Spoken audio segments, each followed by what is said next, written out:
Within cinematic discourse, there are two concepts that are considered nearly truisms. The first is that the book is always better than the movie. The second is that the original film is always better than the remake.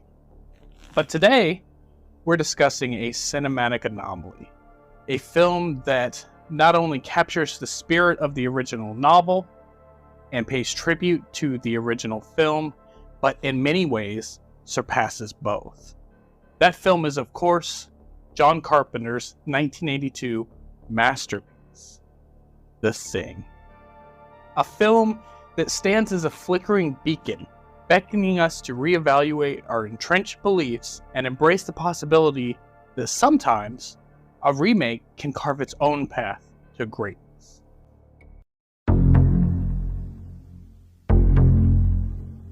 In 1982, John Carpenter unleashed The Thing, a sci-fi horror spectacle born from Bill Lancaster's screenplay and inspired by John W. Campbell Jr.'s 1938 novella, Who Goes There?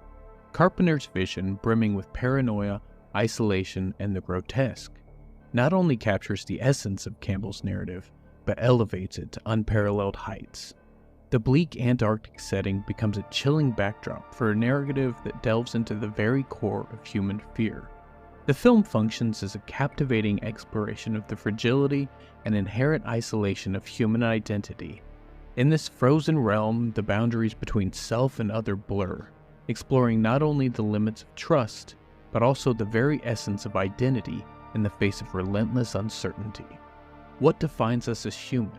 How do we grapple with the monstrous within? And how does fear shape our perception of each other and even ourselves? The production of The Thing began as an attempt to faithfully adapt Campbell's work, which had been loosely adapted once before in Howard Hawks and Christian Nyby's 1951 film The Thing from Another World. But this time around, producers David Foster and Lawrence Turman wanted to develop a project that stuck more closely to the source material. However, this ambitious venture underwent a tumultuous creative evolution, navigating through different directors and writers, each one infusing their unique perspective into the narrative. In the convoluted dance of Hollywood's creative machinations, the inception of John Carpenter's involvement in this particular project reads like a script ripe for its own dramatic narrative. Co-producer Stuart Cohen knew John Carpenter from their time together at USC, and producer David Foster has stated that Carpenter was always their first choice to direct the film. As Cohen explained in his blog, The Original Fan, he had met with Carpenter back in the 70s to talk about directing a new adaptation of the story, but Universal was hesitant to hire an untested filmmaker. At the time, Carpenter hadn't even directed Halloween yet, so Universal naturally thought it was a huge risk to hand him the reins. And so, before Carpenter came on, Tobe Hooper, the mastermind behind the visceral horror of the Texas Chainsaw Massacre, was the studio's first choice. Yet, the marriage between Hooper and the project proved less than harmonious, leaving the producers dissatisfied with the creative offerings from Hooper and his writing partner Kim Hinkle. As Cohen stated, they were missing the point of the source material. Rejecting the short story's central premise, they chose instead to try to fashion something original that, in their words, would address the larger picture, a sort of Antarctic Moby Dick, with an Ahab-like character. I believe his name was the Captain, battling a large but decidedly non-shape-shifting creature. Judged by all at the time to be something akin to a disaster, we agreed to part company. The subsequent chapters of this Hollywood saga unfolded with a series of unsuccessful pitches by various writers, coupled with attempts to enlist alternative directors. However, these endeavors, each in its turn, all hit an impasse, and the project languished in the limbo of cinematic uncertainty. Enter the reinvigorating specter of Ridley Scott's Alien in 1979, a seminal work in the annals of science fiction horror. The success of Scott's cosmic thriller breathed new life into the dormant project. Carpenter, for his part, was excited to join the project. Though he perceived Hawks' adaptation as a formidable benchmark, He found the film's monster less than remarkable, and was interested in the locked door mystery aspect of the original novella, and thought that the intriguing creepiness of the creature's imitations and the thought-provoking questions it posed could prove to be fertile ground for further exploration in a modern adaptation. In 1951, Howard Hawks and Christian Nyby's adaptation altered the story's essence. The Thing from outer space externalized the threat to reflect the fears of the time. In this iteration, the Thing takes on a humanoid guise, yet its cellular makeup aligns more with vegetation, an entity dependent on blood for sustenance. Sounds like you're trying to describe a vegetable. I am. That could be why the bullets fired by Sergeant Barnes had no seeming effect. The film mirrors a post-Hiroshima skepticism, echoing societal weariness towards scientific endeavors. It taps into prevailing negative perceptions of scientists at the time, weaving a narrative deeply rooted in the collective apprehension of tampering with the unknown. This portrayal diverges sharply from Campbell's rendition, where the Thing transcends a fixed form. The 1982 version returned to the source. In Carpenter's more faithful adaptation, the intricate dance of assimilation and transformation takes center stage. The story revolves around a group of American researchers stationed in Antarctica who unwittingly stumble upon a malevolent extraterrestrial entity that is a parasitic life form with a terrifying ability to assimilate and mimic other organisms. As the researchers grapple with the grim realization that any one of them could be harboring this shape-shifting horror, paranoia and internal conflict grip the group, leading to a spine-tingling descent into madness. Carpenter's cinematic opus intricately taps into the primal fears that pulse through many of the greatest horror narratives. A pervasive isolation envelops the Antarctic team, stranded a chilling 1,000 miles from civilization, shrouded in an impending blizzard, radio silence, prolonged darkness, and the bone-chilling grasp of cold. These tangible fears, drawn from reality, become an oppressive, almost claustrophobic backdrop. The malevolent alien presence catapults the fear factor to an ominous crescendo, leaving the group trapped with escape a forlorn hope. In the exploration of the creature's shape-shifting revelation, paranoia takes center stage, weaving a web of mistrust in Carpenter's narrative. The confining atmosphere confronts us with humanity's darkest inclinations, as the Thing becomes a catalyst, unearthing the inner monsters within us all. Carpenter's film delves into the internal struggles when suspicion permeates the collective psyche, a tale of sanity disrupted by pervasive paranoia. This amorphous entity, capable of seamlessly adopting the traits of encountered beings, becomes a metaphor for the pervasive fears of the HIV epidemic in the 1980s. The film delves into the paranoia, the invisible threat lurking within the group, akin to the silent spread of a virus. The blood test scene, an allegory lost on many at the time, now resonates deeply in the context of our contemporary understanding of pandemics. It becomes a poignant allegory for the fears and uncertainties surrounding contagious diseases, echoing the chilling reality of asymptomatic carriers and the invisible spread of a pathogen. Carpenter's vision, once a reflection of the AIDS crisis, transforms into a timeless commentary on the ever-present anxiety of unseen threats that persist in our collective consciousness. The Thing transcends its alien origins, embodying a virus, an ideology, or any silent, undetectable threat. This universal narrative retains its haunting relevance, externally echoing the dread of an unseen menace lurking among us. The Thing, an alien enigma, eludes comprehension. As it assimilates various members of the group, the known transmutes into the unknown, fostering fear, paranoia, and an unsettling unreality. Body horror becomes a visceral landscape in The Thing. Venturing beyond mere repulsion, it orchestrates a philosophical assault on our perceived control over corporeal boundaries, capitalizing on the visceral fear associated with the human body's distortion, decay, and transformation, compelling us to confront deep-seated anxieties related to the fragility and vulnerability of our own physical form. It exploits our fear of losing control over our own bodies, invoking a sense of revulsion and discomfort. The subversion of the familiar creates a sense of unease as the audience witnesses the disruption of the human form, something that is typically held as sacred and inviolable.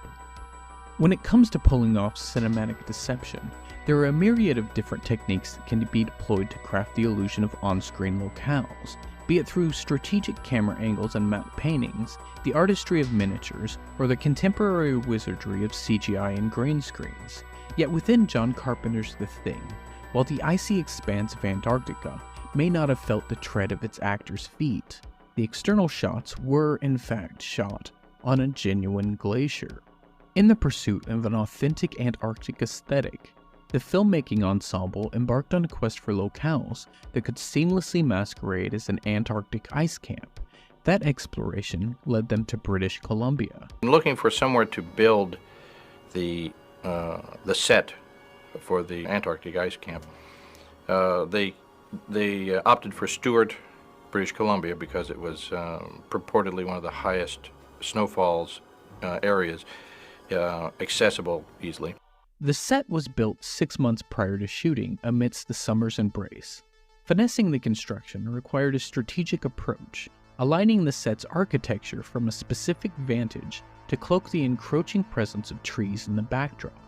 By the time filmmaking commenced, the landscape had changed from solid dirt to an impeccable canvas blanketed in snow and perfect for cinematic storytelling in all its seasonal splendor. Navigating the unforgiving terrain of this specific locale posed a formidable challenge during the shoot. Cameras had to be left out in the freezing temperatures to avoid misting on the lenses, which would have required hours to clean, and the perilous treks to and from the set added a layer of risk, intensifying the already demanding production.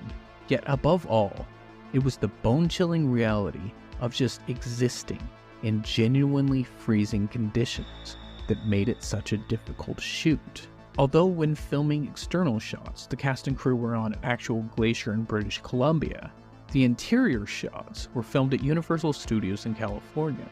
This meant having to simulate cold breath coming from the actors to make it look like they were actually in an Antarctic setting.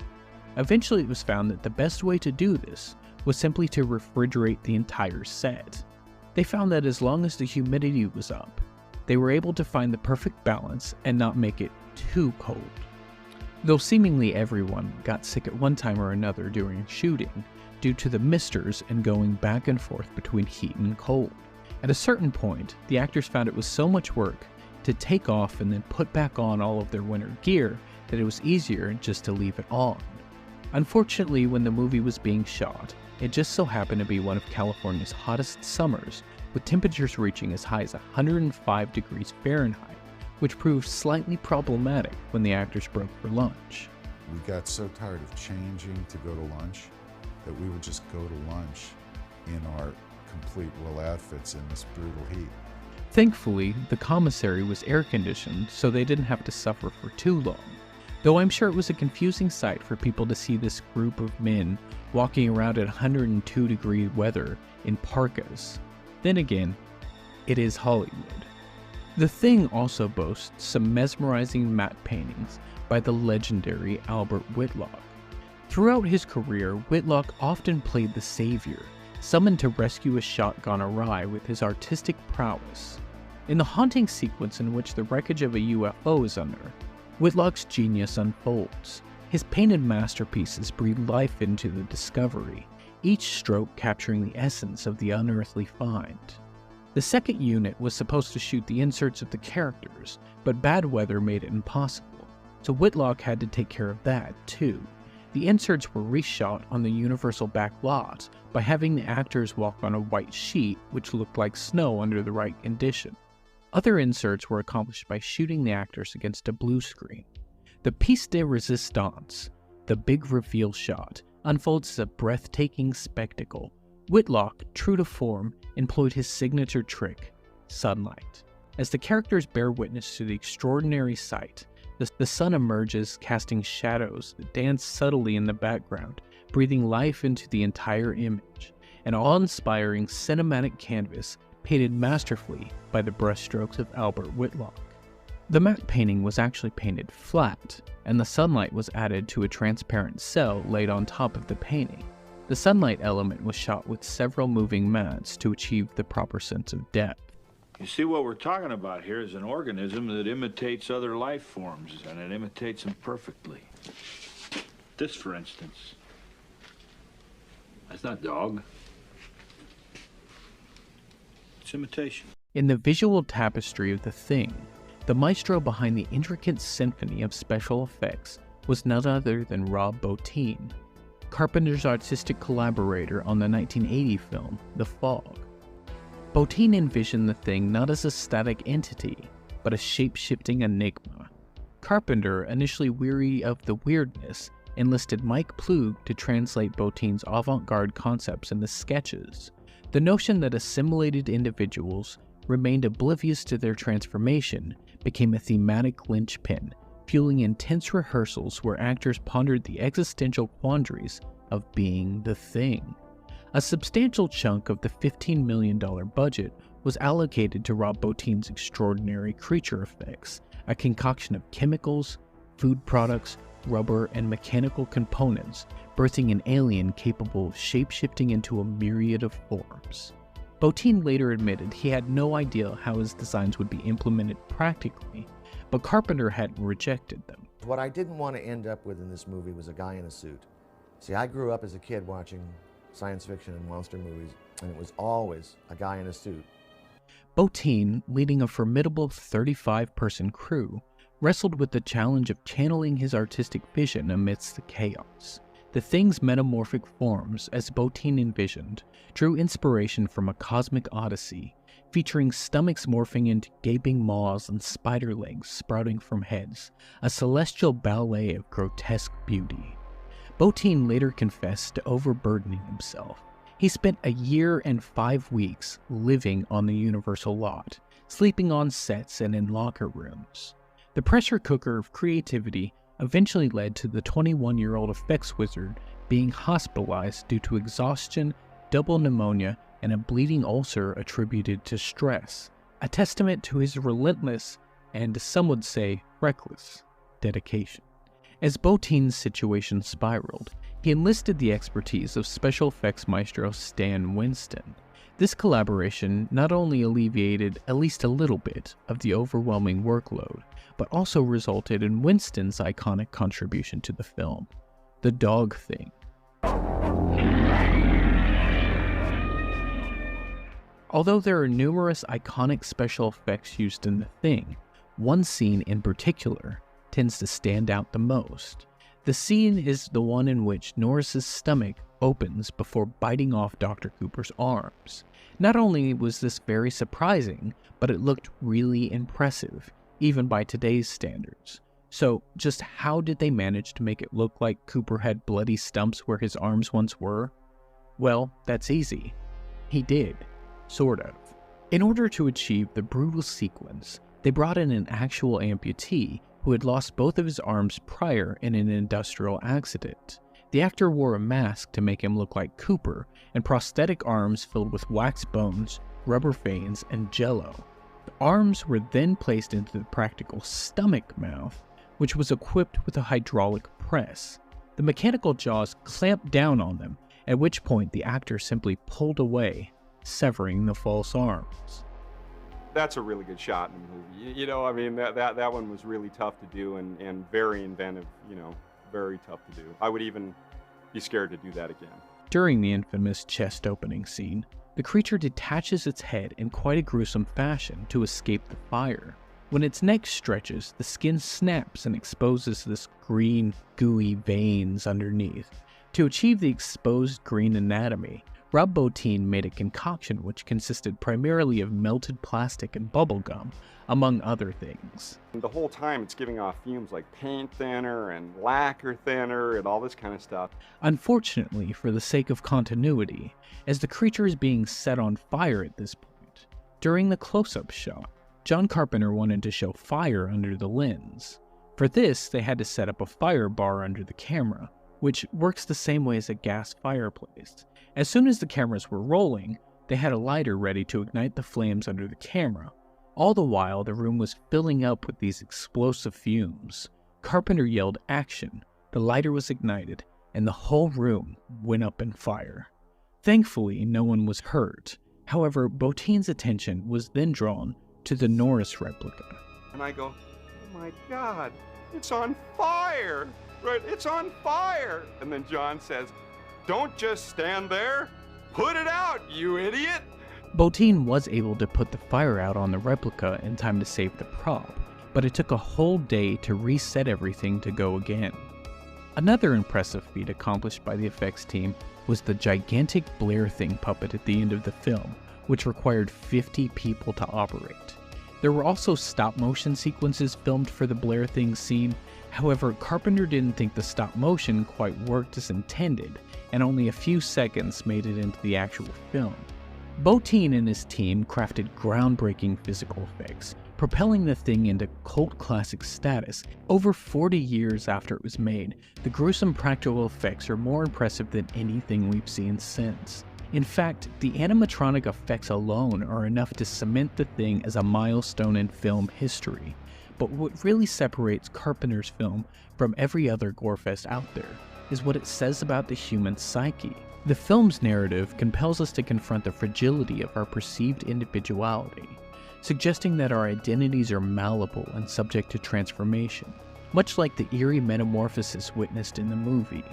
In this way, The Thing serves as a profound exploration of the fluid nature of human identity and the disconcerting notion that we could become something unrecognizable even to ourselves.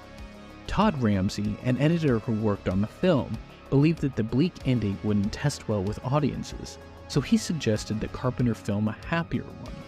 Carpenter reluctantly agreed and filmed a new version in which MacReady is rescued, and the film ends on a close-up of MacReady staring off contemplatively someplace warm. Carpenter did not, however, inform the studio that he had filmed this alternate ending, but the studio did have their own ideas about how the film should end, and so they cut out the last scene of the film and ended the film right after the thing is blown up and Childs and MacReady sit down outside in the snow. But in the end, test audiences didn't like the original ending or the studio version, and so Carpenter decided to stand behind his original vision. Interestingly, there was also another Bill Lancaster ending that was written but not filmed, in which there are some survivors who were rescued and brought to a different outpost, where they all get off the helicopter and one of them asks where they can get a hot meal, implying that they've all been infected. Upon its release, critics savaged the thing with a barrage of negative reviews. While critics lauded the groundbreaking special effects, they equally condemned the visual repulsiveness of those same effects and criticized the characterizations as lacking. I would call this the barf bag movie of July. I have some problems with it. One of them is, I think, the characters. They're not made into three-dimensional people, and the movie just basically is an excuse for this very gruesome and repellent creature to gross us out. It is the most nauseating thing I've ever seen on a movie screen. The film received a lukewarm reception, grossed $19.6 million at the box office on a $15 million budget, and was considered a critical and commercial failure by the studio, ultimately costing Carpenter the job of directing the 1984 science fiction horror film Firestarter, and leading to Universal's decision to buy Carpenter out of the multi-film contract they had already agreed upon. The dissonance between the 80s zeitgeist and Carpenter's audacious vision certainly contributed to the initial disdain for the thing. In an era enamored with triumphant action stars and formulaic narratives, Carpenter dared to subvert expectations. David Denby's critique, condemning the film's exploration of deformity as cinematic obscenity, highlights the clash between conventional norms and Carpenter's brutal deconstruction. Various other factors also contributed to its initial struggles, including competition from the more optimistic alien visitation tale, E.T. the Extraterrestrial, a summer brimming with successful sci-fi and fantasy films, and an audience grappling with recession. Yet, as the reels of time unfurled, the thing found redemption on home video and television, evolving into a revered gem within the science fiction and horror genres. Its influence echoes throughout the works of subsequent filmmakers, and today, the thing stands as a horror masterpiece, though, weirdly, if you were a kid in the 80s who first saw the thing on television, you had a far different experience compared to the theatrical version. When the film premiered on CBS in 1986, Not surprisingly, of course, the aspect ratio was changed, reducing the effect of much of Carpenter's carefully composed shots. The plethora of flesh-churning and body-opening effects work that so defined this film were unsurprisingly trimmed, and the swearing was poorly dubbed over. These things are all to be expected, but there was also an unusual twist. They decided to throw in an intermittent narration for some reason. The narrator states the name and a completely unnecessary brief history for each of the characters whenever there's a convenient close-up. McCready, a top helicopter pilot, worked for Hughes Aircraft as a test pilot until he got into a confrontation with top management and resigned to take this assignment. Clark, in charge of the dogs, doing a study on the effects of extreme cold on animal behavior. Dr. Copper, graduate of Harvard Medical School, received his training at Massachusetts General Hospital. A personal tragedy in his life sent him on this adventure. So we get way more information about the world of The Thing, as well as yet another alternate ending with a few shots of a dog running, stopping to look around, and heading off into the distance, leading the spectator to believe the Thing had survived. Then, the narrator ominously returns and warns the audience, "Be on guard. Watch those around you, for who knows what today, tonight, or tomorrow will bring." It certainly calls to mind the original Howard Hawks' Thing from Another World and 50s sci-fi in general, but it adds nothing to the film. This version also has so much of the gore edited out that originally deleted scenes are used as time fillers to extend existing scenes, and it's very apparent when comparing the two versions why these scenes were cut. It's definitely a subpar version of the film, and I don't really recommend watching this version, though if for some reason you feel inclined to do so, it is included in the extras on the Scream Factory Blu-ray release. One criticism of The Thing that continues on to this day is that there are no female characters. The closest thing that we get to a female character is the voice of McCready's chess computer, which is voiced by John Carpenter's then wife, Adrienne Barbeau. This also extends to the crew filming in Stuart, British Columbia. There was only one female on set while filming in Stuart, and she had to leave early due to complications with her pregnancy. The decision to have a male-only ensemble in a remote Antarctic setting can be attributed to various factors, combining both creative and contextual considerations. At the time of the film's production, Hollywood was often characterized by a predominantly male-driven narrative structure, with male protagonists taking center stage in many genres, including horror and science fiction. Carpenter, known for his deliberate choices in creating atmospheric tension, likely saw an all-male cast as a way to intensify the feelings of isolation, vulnerability, and paranoia that are central to the film's horror elements. It's also probable that Carpenter was influenced by the source material. As we know, The Thing is based on the novella Who Goes There, which was written in the 1930s, a time when gender dynamics and storytelling were significantly different. Staying true to the source material, Carpenter may have felt that maintaining the all-male dynamic was a way to preserve the essence of the original narrative. The lack of female representation can certainly be criticized for perpetuating a narrow perspective and limiting diversity in the narrative. The film industry has certainly evolved since 1982, with a greater awareness of the importance of diverse and inclusive storytelling. In today's context, the absence of female characters in such a prominent film might be scrutinized for not reflecting the broader spectrum of experiences. However, one recurring difficulty with the inclusion of male and female characters is the tendency to weave romantic subplots into the narrative. While love stories can add depth and complexity to a film, the over-reliance on romance as a default interaction between male and female characters can be limiting and reinforces traditional stereotypes. One reason for this trend is the industry's historical inclination to prioritize heteronormative romantic narratives as a central component of storytelling. Filmmakers have often defaulted to incorporating romantic arcs between male and female characters. This can unintentionally overshadow other dimensions of character relationships, perpetuating the notion that a substantial connection between individuals of different sexes must be romantic in nature. This can lead to missed opportunities to portray diverse platonic relationships that reflect the complexities of real-life connections. A contemporary example where this was done very effectively was the film Alien. I actually posted a short on YouTube discussing the lack of female characters in The Thing, and people, well, I say people, it was mostly men, were very upset about that.